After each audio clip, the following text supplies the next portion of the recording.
With new emerging technologies, the world today is brimming with a lot of possibilities.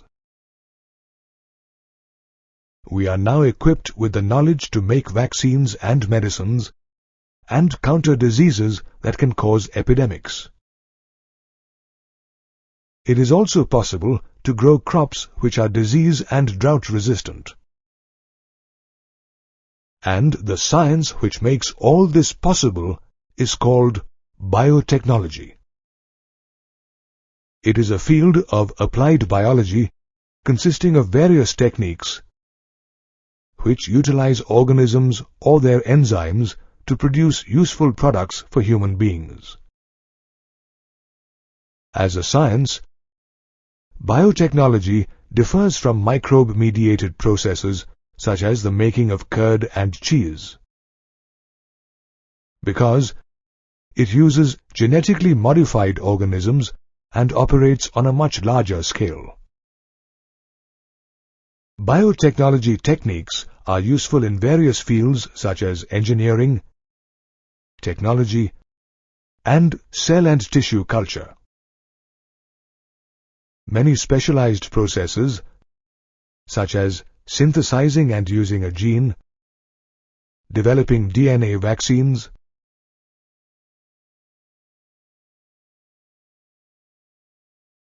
in vitro fertilization, and developing biofuels, all fall within the purview of biotechnology. Interestingly, human beings have been applying the techniques of biotechnology unknowingly for a very long time. For example, agriculture is the oldest biotechnological system used to create new products. Agriculture gave rise to the selection of high-yielding varieties to get a better crop and the use of specific organisms for fertilizers to restore nitrogen and control pests. However, the modern biotechnology arose from two core techniques, namely genetic engineering and chemical engineering processes. Genetic engineering is a specialized branch of science which involves the use of several techniques to modify the genetic material, that is, DNA and RNA of an organism. The changed genetic material is then introduced into the host organism to change its phenotype. On the other hand, chemical engineering processes deal with the application of physical sciences, life sciences, and mathematics to the process of converting chemicals into valuable forms. Biotechnology helps in the maintenance of a sterile environment by enabling the growth of only desired microbes in large quantities during chemical processes, while making antibiotics, vaccines, and enzymes. Let us now understand some of the principles of genetic engineering that have been used for biotechnology. Techniques such as gene cloning, recombinant DNA, and gene transfer help to isolate and select only desirable genes and avoid the transfer of undesirable genes in target organisms. This helps improve traditional hybridization procedures where undesirable genes often get included. Gene cloning refers to the production of a lineage of cells which contain one kind of DNA fragment of interest derived from a population of many kinds of DNA fragments. A DNA piece will not be able to multiply in the progeny cells of the host organism if it is transferred randomly.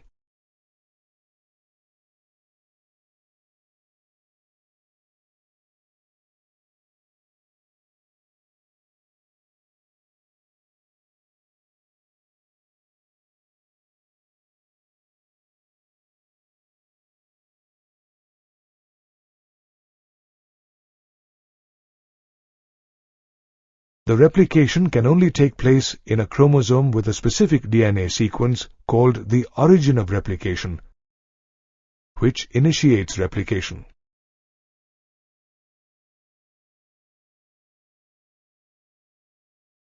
Another genetic engineering technique is recombinant DNA.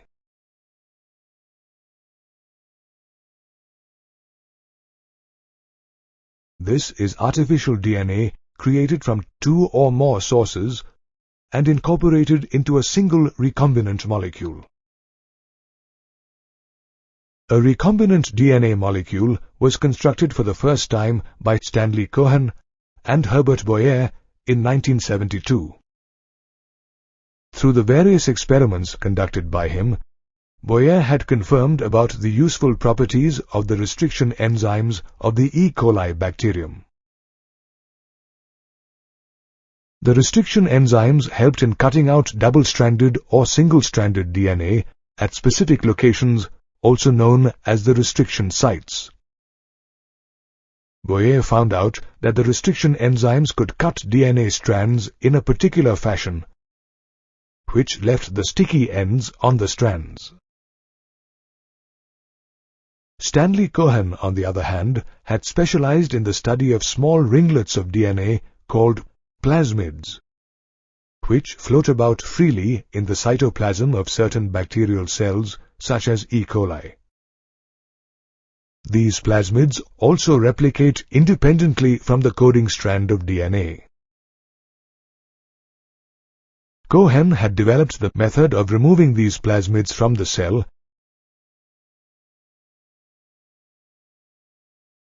and reinserting them in other cells. Stanley Cohen and Herbert Boyer combined their processes, and thus the first DNA recombinant molecule was constructed. They inserted the gene that encodes for antibiotic resistance into a native plasmid of Salmonella typhimurium. They isolated the antibiotic resistance gene by cutting out a piece of DNA from a plasmid which was responsible for this genetic trait. This process of cutting out DNA at specific locations was facilitated by restriction enzymes. In this experiment, the plasmid DNA acted as vector to transfer the DNA piece attached to it. The antibiotic resistance gene was linked with the plasmid vector with the help of enzyme DNA ligase, which joined the ends of the cut DNA molecules. Therefore, it led to the creation of a new combination of circular, self-replicating DNA, also known as recombinant DNA. On transferring this DNA into E. coli, it was observed that multiple copies of the genetic material could be made by using the new host's DNA polymerase enzyme. This process of making multiple copies of the antibiotic resistance gene in E. coli was also known as cloning of the antibiotic resistance gene in E. coli. Another genetic engineering technique was gene transfer, which involves the insertion of unrelated genetic information in the form of DNA into the cells. Gene transfer is used to provide essential genes to patients in the treatment of some diseases such as type 1 diabetes and cystic fibrosis. With constant developments in its techniques, biotechnology is fast evolving and contributing to diverse fields such as healthcare, crop production, and waste management. The construction of recombinant DNA molecules is a very sophisticated scientific technique involving the use of several key tools, one of which is restriction enzymes. These enzymes are isolated from bacteria that recognize specific sequences in DNA. Then, they are used to cut the DNA to produce restriction fragments. Restriction enzymes are assumed to provide a defense mechanism against several deadly viruses such as bacteriophages. They belong to a higher class of enzymes called nucleases, which have the ability to cleave the phosphodiester bonds between the nucleotide subunits of nucleic acids. The nucleases are categorized as exonucleases and endonucleases. Exonucleases remove nucleotides from the end of the polynucleotide chain. They hydrolyze phosphodiester bonds of terminal nucleotides, while endonucleases cut the DNA at specific points and are thus known as molecular scissors. Let's study how restriction endonuclease was discovered. In 1963, scientists Stuart Lynn and Werner Aber were successful in isolating the enzymes responsible for restricting the growth of bacteriophage in E. coli. One of these enzymes methylated the host DNA, while the other cut the foreign DNA. The second enzyme was called restriction endonuclease. Thereafter, in 1968, scientists H. O. Smith, K. W. Wilcox, and T. J. Kelly, while working on Haemophilus influenzae, isolated an enzyme called HIND2. HIND2 was the first restriction endonuclease whose functioning depended on a specific DNA nucleotide sequence. It was observed that HIND2 always cut DNA molecules at a particular point by recognizing the position of the 6 base pairs. Therefore, the specific base sequence is also known as the recognition sequence for HIND2.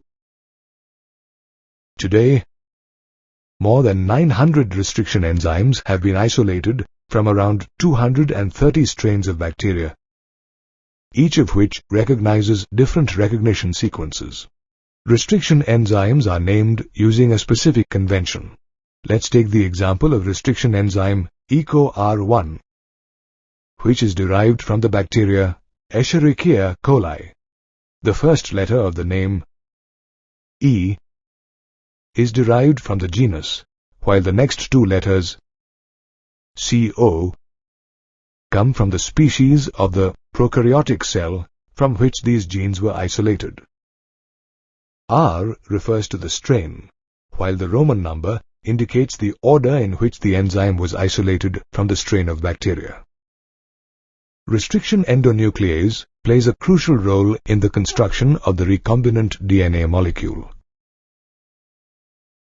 It recognizes a specific recognition sequence, so it binds to the DNA and cuts the double-stranded DNA helix at specific points on its sugar phosphate backbones. The specific recognition sequence actually identifies a palindrome in the DNA. Observe that the following sequence reads the same on the 2 DNA strands in 5' to 3' direction and vice versa. In a palindrome, the base sequence of the second half in the DNA strand represents the mirror image of the base sequence in the first half. Due to this, in the DNA double helix, the complementary strand also represents the same mirror image. Restriction endonucleases cut the DNA strand slightly away from the center of the palindrome sites. However, this cut is between the same 2 bases on the opposite DNA strands. As a result, single-stranded portions are left at the ends. Moreover, there are overhanging stretches called sticky ends on each strand. Such ends are called sticky or cohesive ends because base pairing between them can stick the DNA molecule together again. Thus, restriction endonucleases play a crucial role in the construction of recombinant DNA molecules which have DNA from different sources. When the same restriction enzyme cuts different DNA molecules, all of them are left with similar sticky ends, which can be linked using DNA ligase. Therefore, restriction enzymes are very useful tools used by molecular biologists to manipulate DNA for scientific applications. Imagine placing foreign DNA in a bacterium. Will this DNA multiply? It will not, as the bacterium will not recognize the foreign DNA. To get recognized and to multiply, foreign DNA requires some identification sequences or replicon. These identification sequences are provided by a cloning vector.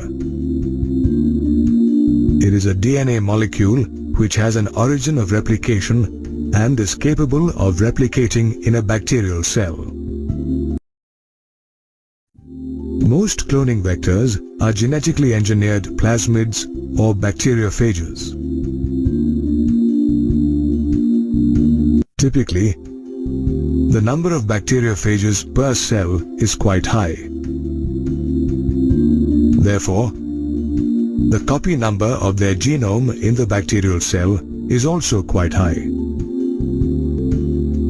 On the other hand, the copy number of the plasmid genome varies from 1 or 2 copies to 15 to 100 copies per bacterial cell or more. When we link an alien piece of DNA with bacteriophage or plasmid DNA, we can multiply its number to be equal to the copy number of the plasmid or bacteriophage. The first artificial plasmid, which is now commonly used as a cloning vector, is PBr322. It was created in 1977 and was named after its Mexican creators, Bolivar and Rodriguez. Let us now review the main features that facilitate cloning into a vector such as PBr322. These features are origin of replication, selectable markers, and cloning sites. The origin of replication, or ORI, is a sequence of DNA at which replication gets initiated in a plasmid. When a DNA piece is linked to this sequence, it can be made to replicate within the host cells.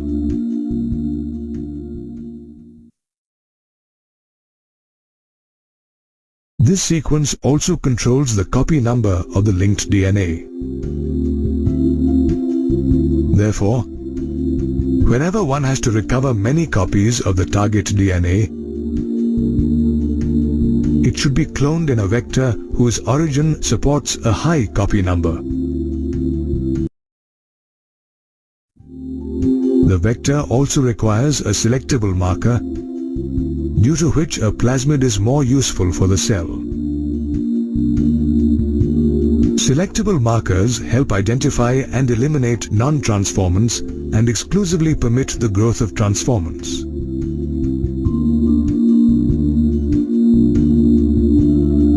For example, in E. coli, the genes encoding resistance to various antibiotics such as ampicillin, chloramphenicol, tetracycline, or kanamycin are used as selectable markers.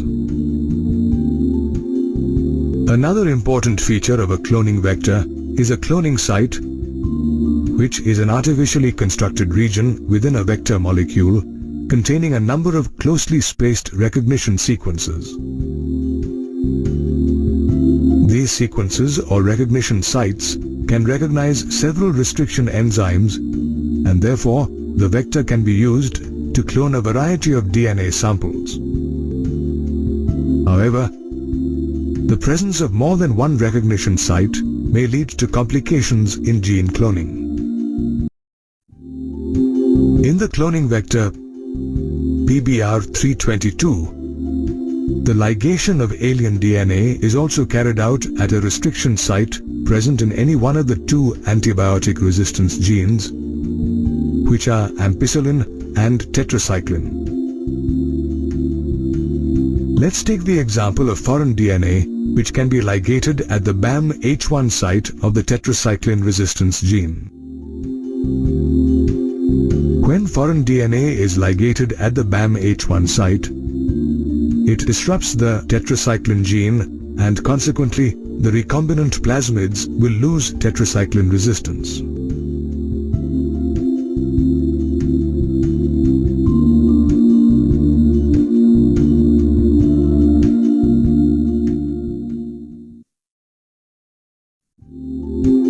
Then, the transformants growing on the ampicillin-containing medium are transferred to a tetracycline-containing medium. In the tetracycline medium, there is no growth of transformants. Meanwhile, non-recombinants grow on the medium containing both the antibiotics. Therefore, while one antibiotic resistance gene helps select the transformants, the other one gets inactivated due to insertion, thereby helping in the selection of recombinants. The selection of recombinants due to inactivation is a difficult procedure.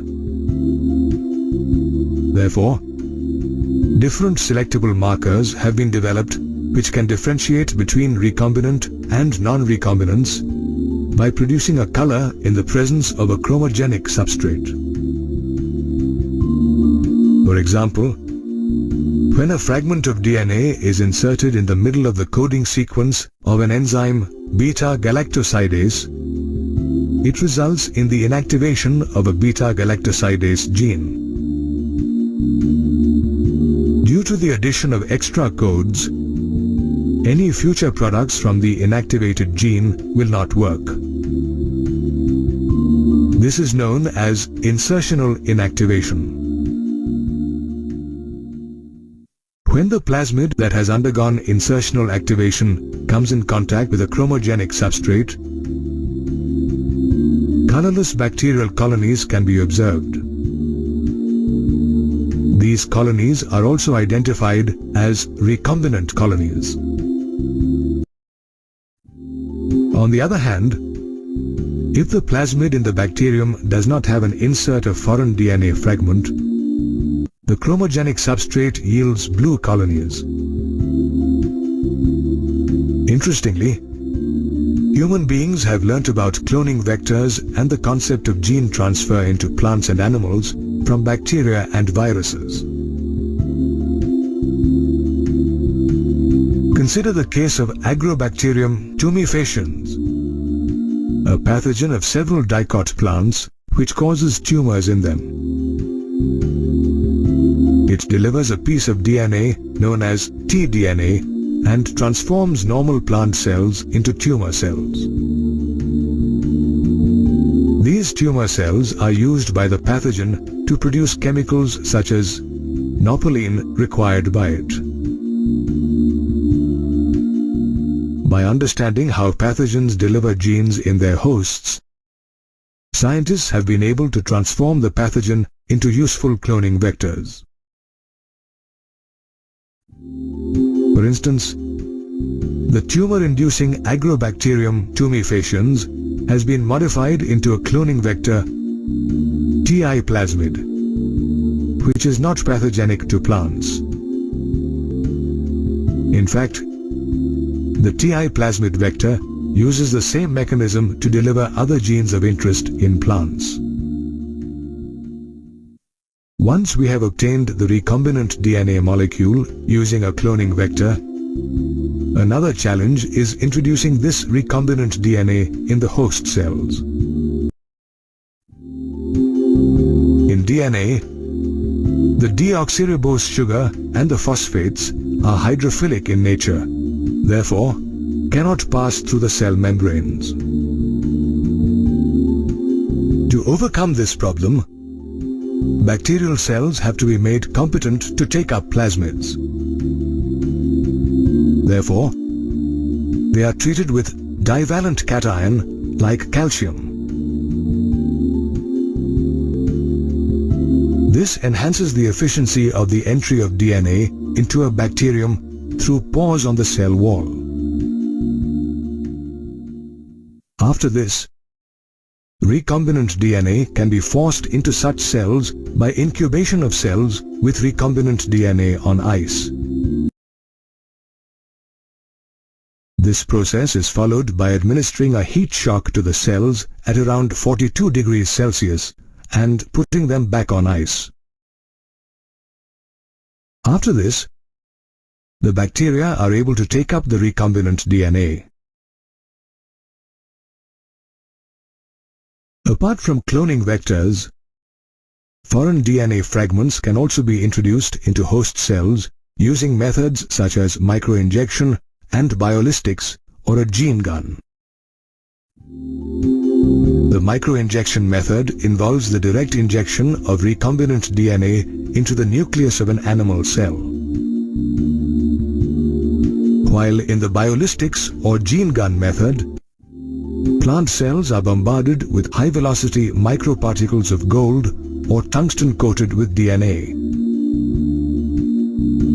This method uses disarmed pathogen vectors, which, when allowed to infect the cell, transfer the recombinant DNA into the host.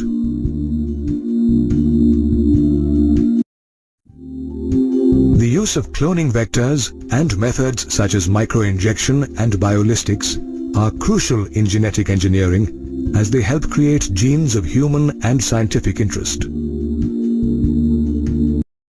Recombinant DNA technology has gained paramount importance in the 21st century. In times when agriculture is faced with challenges such as drought, diseased crops, and poor yield, this technology has a vital role to play in developing better crops. Recombinant DNA technology has also helped produce medicines to prevent and cure diseases such as sickle cell anemia and cystic fibrosis. Recombinant DNA technology is a sophisticated process involving many steps. In order of sequence, these steps are isolation of genetic material or DNA, fragmentation of DNA by restriction endonucleases, amplification of the gene of interest, insertion of recombinant DNA into a host cell or organism, obtaining the foreign gene product, and downstream processing. Let us understand the processes that help carry out the first three steps successfully. The genetic material in most organisms comprises DNA. In recombinant DNA technology, the first step is to select and isolate the piece of DNA of interest to be inserted into a cloning vector. Then, this piece of DNA is cut using restriction enzymes. To cut with restriction enzymes, the DNA should be in a pure form.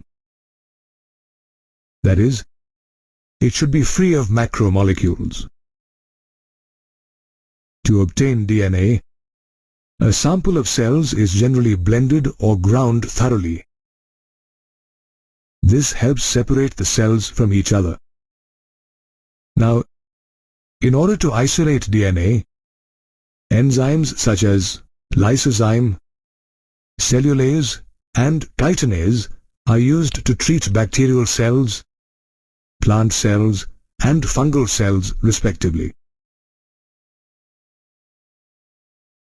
DNA is enclosed in the cell membranes along with macromolecules such as RNA lipids, polysaccharides, and proteins. Genes are located on long chains of DNA, which are intertwined with proteins such as histones. These proteins can be removed by treating them with protease, an enzyme used to break down proteins. On the other hand, RNA can be removed by treating it with ribonuclease. Similarly, other molecules can be removed using specific treatments. Finally, after the addition of chilled ethanol, DNA is isolated as a precipitate. This extracted DNA can be collected using a method called spooling.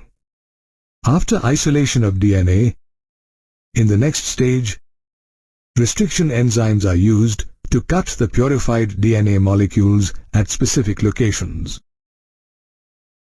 This cutting results in DNA fragmentation.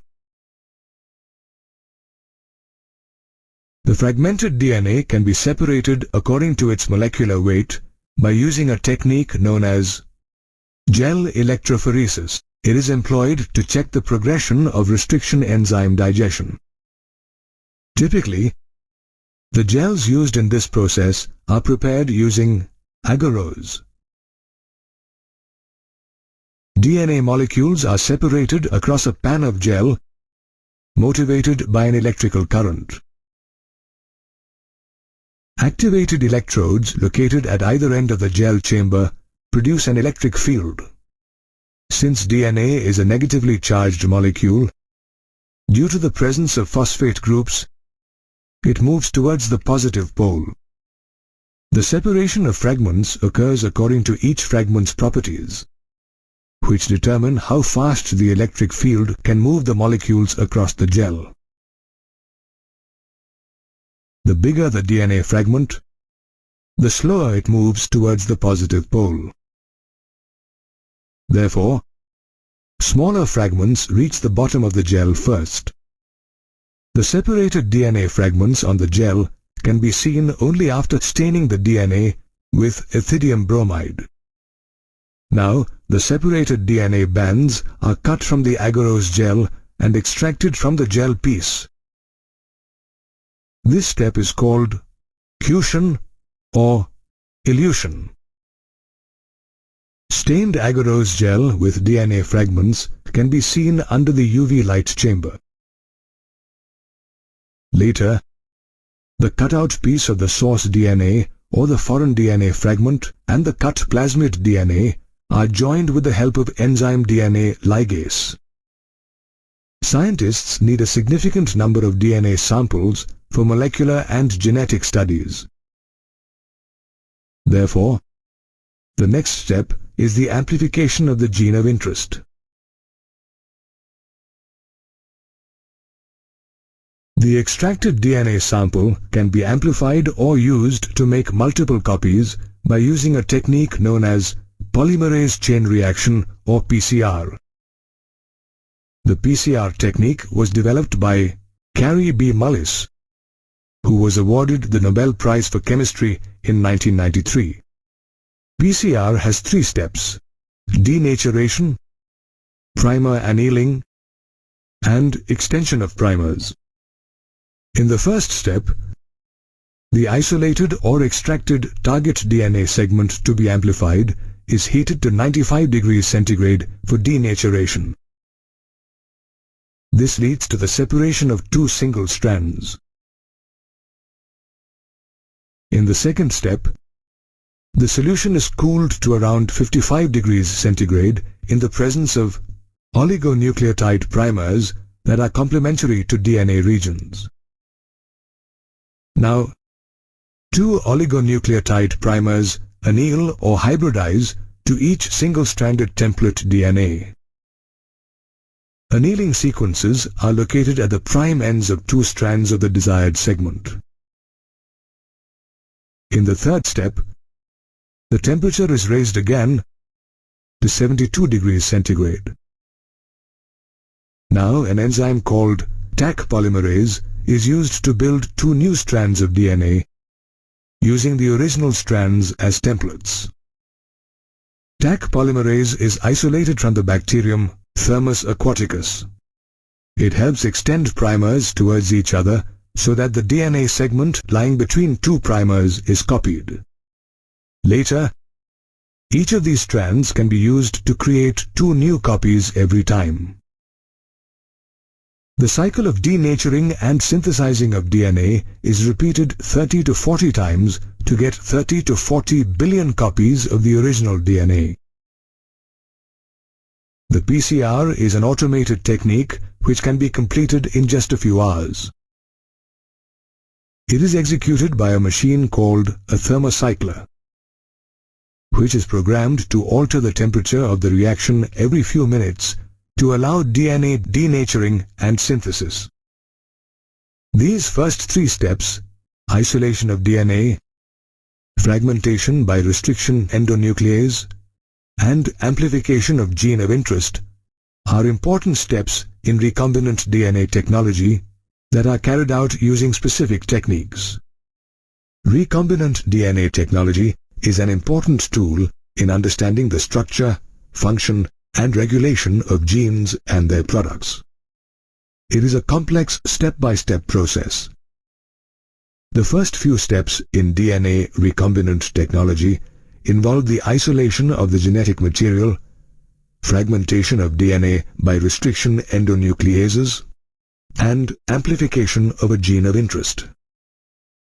Once the foreign DNA has been extracted, the next steps are insertion of recombinant DNA into the host cell or organism, obtaining the foreign gene product, and downstream processing. Let's understand the techniques used to carry out the last three steps. Insertion of recombinant DNA into the host cell is one of the most challenging steps, as first the bacterial cell has to be made competent to receive the DNA. If we consider the insertion of a recombinant DNA-bearing gene for ampicillin into the host cell E. coli, the host cells will become ampicillin resistant. Thereafter, when the host cells are spread on agar plates containing ampicillin, only the transformants will grow. On the other hand, non-transformant recipient cells will die. In this case, the ampicillin-resistant gene acts as a selectable marker since it identifies and eliminates non-transformants and permits the growth of transformants. Let us now understand how to obtain a target protein from a foreign gene of recombinant DNA. If any protein encoding gene is expressed in many hosts such as plant cells, bacterial cells, and fungal cells, it is called a recombinant protein. Cultures such as an ampicillin medium may be used to extract the desired protein. Then this protein can be purified by using different separation techniques such as nitrocellulose filter and autoradiography. After the purification process, the cells storing cloned genes of interest may be grown on a small scale in the laboratory. These cells can also be multiplied in a continuous culture system in which the used medium such as ampicillin is drained from one side, while a fresh medium is added from the other, so that the cells can be allowed to remain in their most exponential phase. Therefore, a continuous culturing system produces a large number of cells with recombinant DNA or biomass, which results in higher yields of the desired protein. To produce biomass in even larger quantities, a bioreactor is used. It is a vessel used to carry out a chemical process. A bioreactor uses raw material such as microbial plant, animal or human cells, and converts it into products such as enzymes. About 100 to 1,000 liters of culture can be processed in such units. It facilitates the growth of a large volume of biomass by providing optimum growth conditions in terms of temperature, pH level, substrate, salts, vitamins, and oxygen. The most commonly used bioreactor is the stirred tank type, which consists of a large stainless steel vessel with a capacity of up to 500,000 decimeter cube. Around the steel vessel is a jacket of circulatory water used to control the temperature inside the bioreactor. There is also an agitator inside the bioreactor comprising a series of flat blades which can be rotated with the help of a motor. This ensures thorough mixing of the contents so that nutrients come in close contact with the microorganisms. The agitator also prevents settling of the cells at the bottom. The bioreactor also makes adequate provision for aeration, temperature and pH control. For proper aeration, air can be forced in at the bottom of the tank through a porous ring called the sparging ring by a process called sparging. Moreover, there is an outlet to remove air and waste gases at the top of the tank. The top of the tank also has a number of inlet tubes called ports through which materials can be introduced or withdrawn. For example, the inoculation port is used to introduce initial inoculums and the nutrient port to introduce more nutrients. Similarly, the antifoam port is used to introduce antifoaming agents, while the pH port to introduce acids or alkalis to maintain optimal pH. At the base of the tank, there is a harvest line to extract the culture medium and microbial products. Another type of bioreactor is the one with a sparged stirred tank. Sterile air bubbles are sparged through this reactor, which increases the surface area for oxygen transfer.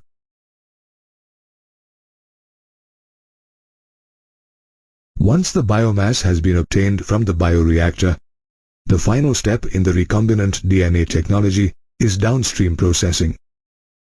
It refers to the recovery and purification of biosynthetic products such as pharmaceuticals before they are brought to the market as finished products. In downstream processing, pharmaceutical products such as antibiotics and hormones are formulated with suitable preservatives. Thereafter, these products are also subjected to clinical trials and quality testing. By aiding in the development of these new medicines and vaccines, recombinant DNA technology has revolutionized medical science and opened new vistas of research.